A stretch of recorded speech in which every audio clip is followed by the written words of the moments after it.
नमस्कार, मैं हूं आपके साथ अलीम अतहर। जोहार। झारखंड की शुरुआत बड़ी खबर से करेंगे और बड़ी खबर इस वक्त देवघर से है, जहां पुलिस ने 11 साइबर अपराधियों को गिरफ्तार किया है। गिरफ्तार अपराधियों के पास से 25 मोबाइल फोन और 35 सिम कार्ड मिले हैं। बीएसपी ने मामले की जानकारी देते हुए बताया कि ये साइबर अपराधी मुख्य रूप से फोन पे और गूगल एड को अपना हथियार बनाते थे। कैशबैक देने के नाम पर इन लोगों ने कई लोगों से ठगी की थी। फिलहाल सभी से पूछताछ की जा रही है। लगातार छापामारी की जा रही है। उसमें कल धनंजय कुमार सिंह पुलिस अधीक्षक देवघर को जो साइबर अपराधियों के विरुद्ध खबर मिली, उसमें पिंडारी थाना जो सारठ थाना क्षेत्र है, वहाँ से कुछ साइबर अपराधी 11 साइबर अपराधियों की गिरफ्तारी हुई है, जिसमें ये लोग बेसिकली फ़ोन पे कैशबैक और ऐड चलाने के नाम पे ठगी किया करते थे। इसमें एक अब्बास शेख है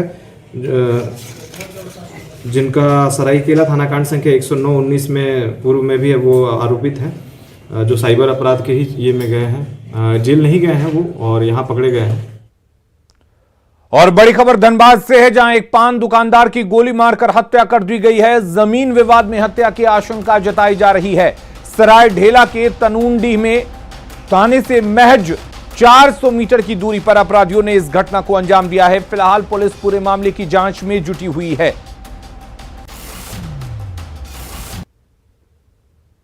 100 मीटर पे किसके भरोसे रहेंगे? किसके भरोसे रहे? छोड़ो। गाड़ी लेके निकला, हम लोग पेशाब के निकले तो निकला तो फिर वो था वहाँ, तो उधर आदमी खड़ा था, इधर खड़ा था, गाड़ी रोकवा दिया तो गाड़ी रोको तो क्या बात है, बोलो गाड़ी रोको ना। तो हम गए इन लोगों को बुलाने की, देखे तो अरे मैं तंग कर रहा है। उधर गए तो देखते हैं कि वो आवाज हुआ, मार के भाग गया। हम नहीं जानते, हम घर में थे, दुकान में थे। अच्छा, तो क्या खबर मिली आपको? हमको मिला कि इसको गोली मार दी। अच्छा, तो क्या कुछ मतलब क्या कुछ कौन लोग थे जो ये सब? हम नहीं जानते कौन लोग थे। हम लोग भाई भोतिया से दुश्मनी था उसी की। 9:30 बजे मंजीत साहू नामक एक लड़का था, वो पान गुंटी चलाता था, उसकी हत्या हो गई है। कोई धारदार हथियार से उसकी हत्या कर दी गई है। क्या कुछ विवाद है? बताया जा रहा है कि गोली मारने की बात आ रही है। गोली मारने की बात नहीं है, कोई धारदार हथियार से, क्योंकि किसी ने गोली की आवाज़ भी नहीं सुनी है। रांची के खलारी इलाके में बंद पड़ी कोयला खदान में बुधवार को आग लग गई। बावजूद इसके अवैध माइनिंग रुकने का नाम नहीं ले रहा है। जब न्यूज 18 की टीम मौके पर पहुंची तो अवैध खनन कर रहे लोग भागने लगे। स्थानीय लोगों ने बताया कि अवैध खनन का काम यहां कई सालों से चल रहा है। मौके से ज्यादा जानकारी दे रहे हैं हमारे सहयोगी ओम प्रकाश। खलारी के करकट्टा इलाके में इस वक्त हम लोग मौजूद हैं। मेरे पीछे जो तस्वीरें हैं वो साफ तौर से आपको दिखाई देंगी कि धुएं का गुबार जो है वो उस पूरे इलाके में फैला हुआ है। बावजूद यहाँ पर अवैध माइनिंग जो है वो काफ़ी धड़ल्ले से की जा रही है। अभी जब हम यहाँ पहुँच रहे थे तो कई लोग यहाँ से भागते हुए नजर आए और वो इसी खदान में मौजूद थे, जिस खदान की तस्वीरें अब हम आपको दिखा रहे हैं। ये देख सकते हैं कि किस तरह से ये खदान यहाँ पर बना हुआ है और इसमें पानी भरा हुआ है। और कहीं ना कहीं कहा जाए तो ये खदान जो है वो लोगों के लिए कभी भी खतरे का बड़ा सबब बन सकता है। देख सकते हैं यहाँ पर जो ये बोरियां रखी हैं, इसमें कोयला भरा हुआ है। जाहिर तौर पर ये तस्वीरें बयां कर रही हैं कि यहाँ पर फिलहाल अवैध माइनिंग बावजूद घटना के बाद चल रहा था और प्रशासन यहाँ जो आसपास के इलाके में अब जो सरगर्मी उसकी दिखनी चाहिए थे वो अब नहीं दिख रही है। हालांकि यहाँ पर अभी कई लोग काम कर रहे थे, हमने भी देखा जब हम आ रहे थे, वो यहाँ से भाग रहे थे। आप ही लोग के द्वारा भगाया गया? जी, एक्चुअल में अभी कल जो घटना हुई उसके बावजूद जब सुबह में फिर भी ये लोग अपने कामों से बाज नहीं आए तो प्रशासन आने के बाद हम लोगों ने अपने तरफ से इनको बचाव के लिए भगाया। कहा जाता है कि ये जब करकट्टा का इलाका का माइंस चलता था तो यहाँ की जो कोयला होती थी उसकी डिमांड हर जगह थी और लोग इसी कोयले को मांगा करते थे। लेकिन जब से ये खदान बंद हुआ है यहाँ पर अवैध माइनिंग जो है वो अपना पांव पसार रही है। ज़मीन धंस रहे हैं, भूधसान हो रहा है, बावजूद लोग जो हैं वो बाज नहीं आ रहे हैं। कोयला माफिया भी लगे हुए हैं। तो ऐसे में ज़रूरत है प्रशासन को इस पर ज़्यादा से ज़्यादा ध्यान देने की, ताकि कोई और बड़ा हादसा होने से बच सके। न्यूज़ 18 के लिए रांची से ओम प्रकाश। कलारी इलाके के करकट्टा में माइनिंग कार्य से इलाके में दहशत है। कई घरों के दीवारों में दरार आ गई है, तो वहीं घर के फर्श भी फट गए हैं। फटे फर्श से गैस का रिसाव होता रहता है। ऐसे में इन घरों में रहने वाले लोग डरे सहमे नजर आते हैं। भगवान भरोसे ही ये लोग इन घरों में सोते हैं, क्योंकि कब घर जमींदोज हो जाए कोई नहीं जानता। अधिक जानकारी दे रहे हैं संवाददाता ओम प्रकाश। कलारी में माइनिंग की वजह से आम लोग भी पूरी तरह से परेशान हैं। कई घर जो हम आपको तस्वीरों के माध्यम से दिखा रहे हैं, ये घर के अंदर की तस्वीर है। देख सकते हैं दीवार जो है, या फिर फर्श की बात करें या फिर छत की, तमाम चीज़ें जो हैं वो यहाँ पर खिसकती हुई नज़र आ रही हैं। जो ज़मीन, जो लोग यहाँ पर रह रहे हैं वो भी भयावह स्थिति में है। उनका भी साफ तौर से यही कहना है कि कब ये घर गिर जाए, उन्हें इसकी भी जानकारी नहीं, और इस वजह से इस घर में रहना शायद आपके लिए भी परेशानी का सबब है। एकदम इसमें कोई शक नहीं है। हम लोग तो सुबह समय ही सोचते हैं कि कब कौन सा छत गिरेगा, क्या होगा। हम लोग हाल लोग समझ ही नहीं पा रहे हैं। सब घर जितना ही आप इस लाइन में जाइएगा, सब घर का ही हाल है। धुआं देखिए, ये जो फटा हुआ है ना, इस में धुआं निकलता है और गैस निकलता है, और रहना मुश्किल है, सांस लेना तकलीफ होता है। कब निकलता है? ये बरसात होने से, पानी जब गिरता है ना, पानी गिरने से ये हो सब होता है। एक बार भी कोई नहीं आता है, नहीं।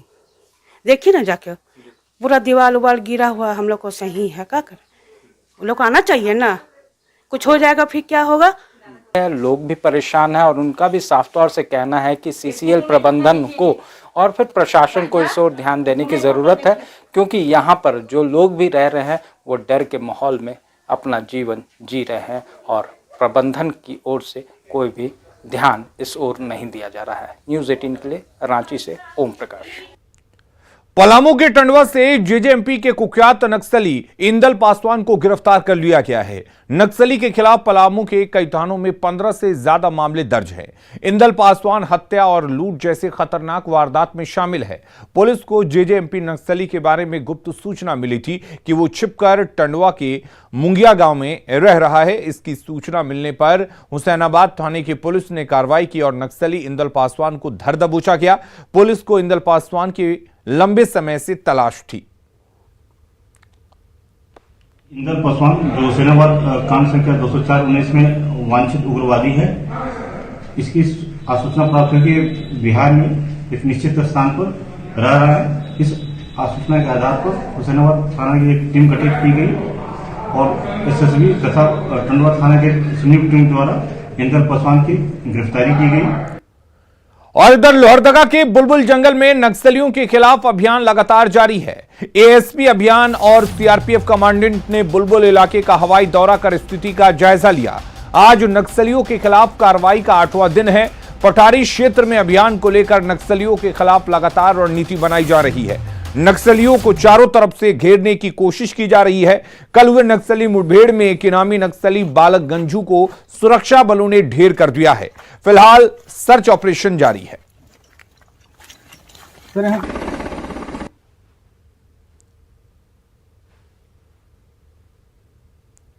जमशेदपुर के कदमा थाना क्षेत्र में टाटा स्टील और दुर्लभ धोबा की जमीन को लेकर 1 साल से चल रहा विवाद आज फिर भड़क गया।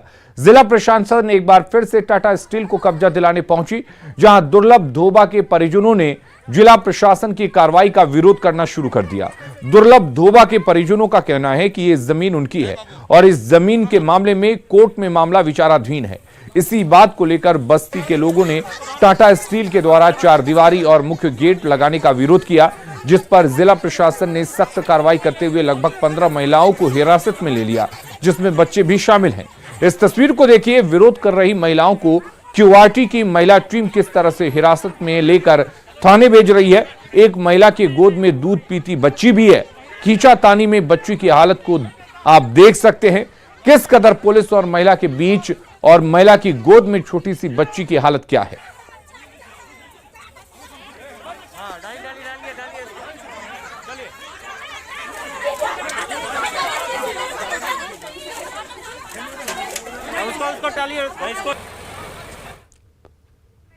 कि आज फिर से वो जिसको कंपनी अपना अधिकारी लोग के साथ में जीसीपी लगा के काम करा रहा है, हम विरोध करने के गए तो हमारे साथ में धक्का मुक्की सब करा गया, गेट ऊपर से लगाया गया, जबरदस्ती गाड़ी में बैठा के दूध मुआ बच्चा भी है साथ में, जबरदस्ती धकेल के बैठाया गया और इसके बाद हमको यहाँ लगाया गया। तो हम काम शुरू होना था, गेट लगाना था और अंदर का वो सौंदर्यीकरण और पार्क का जो डिजाइन है वो बनने का तैयारी चल रही है।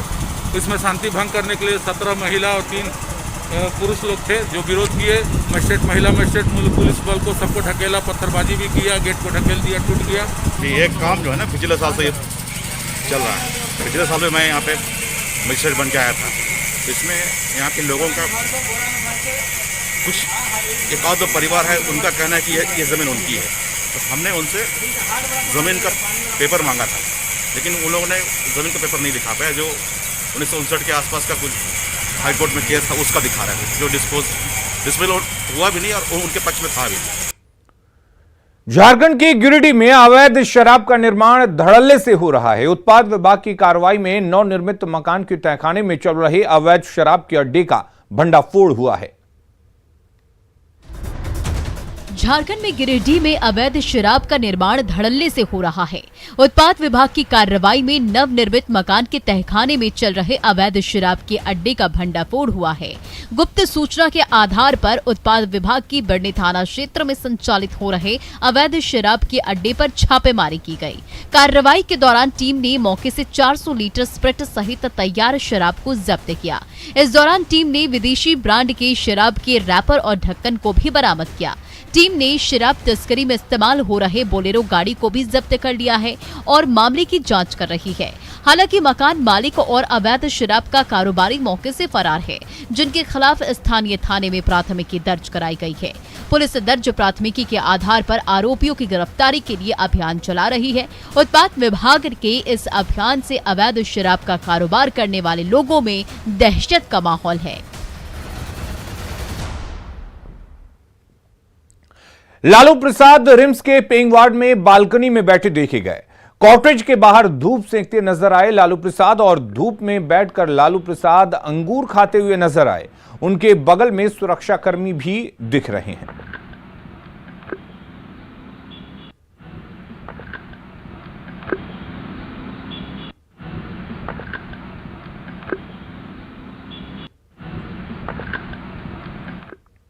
रांची के रिम्स पेइंग वार्ड में भर्ती लालू प्रसाद की किडनी 20% ही काम कर रही है। लालू का ब्लड सैंपल जांच के लिए लैब भेजा गया है। ब्लड शुगर, क्रिएटिनिन, एलएफटी और सीबीसी जांच रिपोर्ट का इंतजार है। जांच रिपोर्ट आने के बाद ही रिम्स के चिकित्सक आगे इलाज की रणनीति बनाएंगे।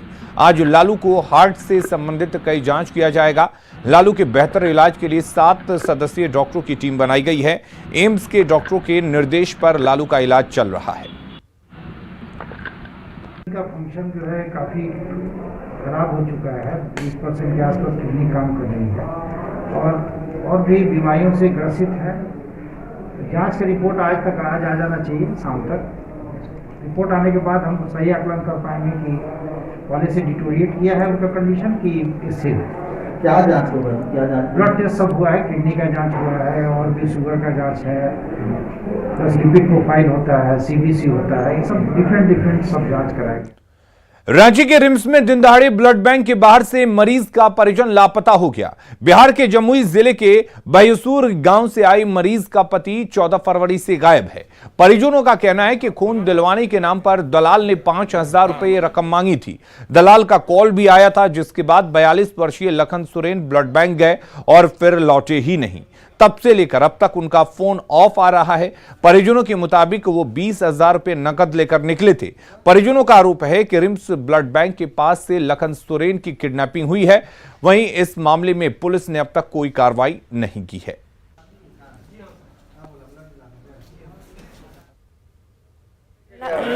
लखन सोरेन हमको बोला कि हमको जा रहे हैं ब्लड लेने के लिए, तो तुम रहो। वो तब हम आ गए तो वो तो नहीं है घर रूम में। तो मामी बोला कि तो हम बोले कि कहाँ गया ये थी ब्लड लेने के लिए, अभी तक नहीं आता है। तब मम्मी बोला है कि वो तो एक तो डॉक्टर ऐसा बुला दिया। हाँ, तो कहाँ चल गया। प्लॉट लेने के लिए गए थे, वो वहीं से गुप्त हो गया। वो तो हम लोग नहीं बोल सकते हैं सर कैसे गुप्त हुआ। इसके बाद था इसमें वही कंपाउंडर लोग थे, वो लोग बोले कि यहाँ से आपको खून दिलवा देंगे। बन्ना गुप्ता जी उनसे मांग करेंगे कि रिम्स का सुरक्षा व्यवस्था का पोल खुल रहा है, इस पर ध्यान दीजिए ताकि आने वाले मरीज के साथ साथ उसके परिजन को भी सुरक्षा मिले। किसी के सुरक्षा के साथ खिलवाड़ नहीं किया जाए, क्योंकि बहुत ऐसे यहाँ पे गरीब गुरबा लोग आते हैं जो कम पढ़े लिखे होते हैं, उनके परिजन और दलाल जो यहाँ हावी है। हम लोग इस पर मांग करते हैं मीडिया के माध्यम से। बाघमारा से बीजेपी विधायक डुल्लो महतो के खिलाफ हार्ड कोक फैक्ट्री के मालिक ने रंगदारी और धमकी देने का केस दर्ज कराया है। फैक्ट्री मालिक ने डुल्लो महतो के साथ साथ 20 लोगों के खिलाफ राजगंज थाना में केस दर्ज कराया है। फैक्ट्री मालिक वरुण कुमार का कहना है कि वो हार्ड कोक फैक्ट्री का निर्माण करवा रहे हैं। इसको लेकर डुल्लो महतो उनसे बार बार 10 लाख रुपए की रंगदारी मांग रहे थे। जब रंगदारी का पैसा नहीं दिया गया तो फैक्ट्री की चारदीवारी तोड़ दी गई। उनके समर्थक हथियार भी लहरा रहे थे। डुल्लो महतो का विवादों से पुराना नाता रहा है। अब तक उनके खिलाफ 48 से अधिक केस दर्ज हैं। फिलहाल पुलिस मामले की जांच में जुटी हुई है। राजगंज थाना क्षेत्र के महेशपुर गांव में उसमें कुछ अपराध कर्मी लोग जा करके और अज्ञात लोग उनका जो बाउंड्री था उसको तोड़ दिए हैं और कुछ नामजद लोगों के विरुद्ध उन्होंने कांड दर्ज किया गया, जिसमें कि 7 लोग नामजद हैं। इसमें एक बाघमारा विधायक डुल्लो महतो जी का भी नाम इसमें दिया। गोड्डा जिला के राजमहल परियोजना क्षेत्र स्थित ईसीएल कोयला खदान से सटे लोहंडिया बस्ती में ग्रामीण महिलाओं ने आज ईसीएल में हो रहे हैवी ब्लास्टिंग और ईसीएल के कार्यों को अनिश्चितकाल तक बंद कर दिया। दरअसल ईसीएल के कोयला खदानों में रोजाना बिना संकेत के ही किसी भी वक्त हैवी बॉम्ब ब्लास्टिंग कर दी जाती है, जिससे ग्रामीण क्षेत्रों का घर पूरी तरह से हिलने लगता है और छतों और चारदीवारी में दरारें आ जाती हैं। और इस ब्लास्टिंग की वजह से हमेशा ग्रामीणों को डर लगा रहता है, जिससे घर के बच्चे, बूढ़े और बड़े हमेशा सहमे हुए रहते हैं। चाबूत लेकर हम लोग सोते हैं घर में, कभी 2:30 बजे कभी 2 बजे ब्लास्टिंग कर देता है। कौन ब्लास्टिंग करता है? एसीएल खदान में। अच्छा, तब खदान में से कितना दूरी पर घर है? 10 मीटर 10 मीटर पे। तब का तानी क्या होती है, छत गिरने लगता है, दीवार सब हिलने लगता है, कभी खपड़ा का घर है खपड़ा गिरने लगता है। अभी सब छोटा छोटा बच्चा सब है, सब लोग के कहाँ लेकर भागेंगे। तभी एक भाई जो ब्लास्टिंग करता है तो हम लोग को शिकायत कभी नहीं किया? हम लोग बराबर शिकायत करते हैं, नहीं कुछ करता है। नहीं केवल टाइम दे देता है, 10 दिन का टाइम देता है, कभी 15 दिन का टाइम देता है। 7 साल से तो वही हाल है। बोकारो में एक शख्स ने बेरोजगारी से परेशान होकर चोरी करनी शुरू कर दी। बिहार के सीवान से ग्रेजुएशन कर अपने फौजी भाई के घर बोकारो में रोजगार की तलाश में आए अंजेश कुमार ने पहले अल्टो कार की चोरी की और उसके बाद अपने गांव लाकर उसे चलाना शुरू कर दिया। फिलहाल पुलिस ने आरोपी को गिरफ्तार कर लिया है और चोरी की गाड़ी को यूपी के बलिया से बरामद किया है। ये हमारा बचपना का है, ठीक है। कैसे कि लाइफ में पहली बार हमने ऐसा किया है और चाबी मतलब वहीं पे था जहाँ पे गाड़ी थी, वहाँ पे चमटाल था, वहीं पे चाबी था, वहीं पे हम लगा के चलाने लगे गाड़ी को। उसके लेके चले गए, हाँ लेकर चले। उसके बाद से प्रशासन द्वारा जाँच में होने लगा तो हमने अपने आप को सरेंडर कर दिया। 30 नवंबर 2021 को एक ऑल्टो गाड़ी चोरी हुई थी, जिसका वादी रीता सिंह है, वो सेंट जेवियर स्कूल की टीचर है। तो उनकी गाड़ी चोरी होने के बाद एक एसआईटी टीम का गठन किया गया। अनुसंधान में पता चला कि गाड़ी चोरी करके सिवान ले जाया गया है और वहाँ पर सट्टा पर चलाया जा रहा है। सफलता पाने की कोई उम्र नहीं होती है और इसे मेहनत और लगन से किसी भी उम्र में हासिल किया जा सकता है। और यही हमने अपनी पहल बायजूस यंग जीनियस सीजन 2 में हर बच्चे में देखा है। आइए एक नजर डालते हैं चंचला कुमारी और अद्वैत कोलारकर पर, जो इस हफ्ते बायजूस यंग जीनियस पर दिखाई देंगे।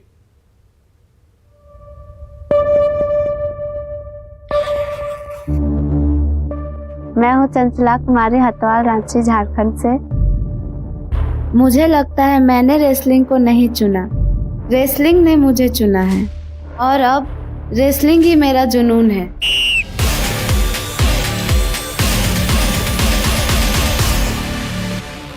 हमारा स्थिति ठीक नहीं था, इसलिए मैंने चंचला को अकादमी डाले ताकि वो अच्छा से पढ़ सके, अच्छा से खेल कर पाएगी। मैं 5 साल से रेसलिंग कर रही हूँ और अभी तक मैंने स्टेट लेवल पे गोल्ड और नेशनल में 2 गोल्ड, 1 सिल्वर, 2 ब्रॉन्ज मेडल जीते और इंटरनेशनल में क्वालिफाइड हुई।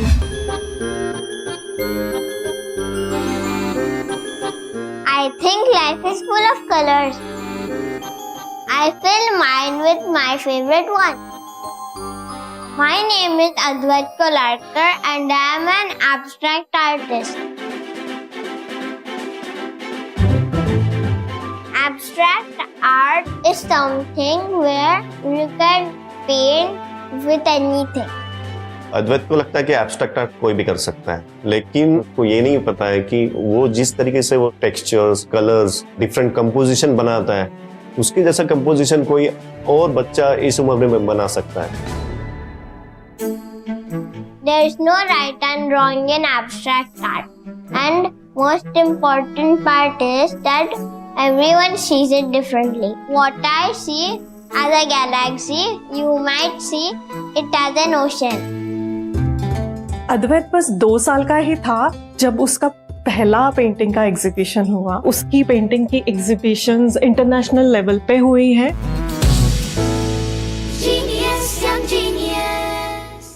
और खबरें लगातार जारी हैं, आप बने रहिए न्यूज़ 18 बिहार झारखंड के साथ।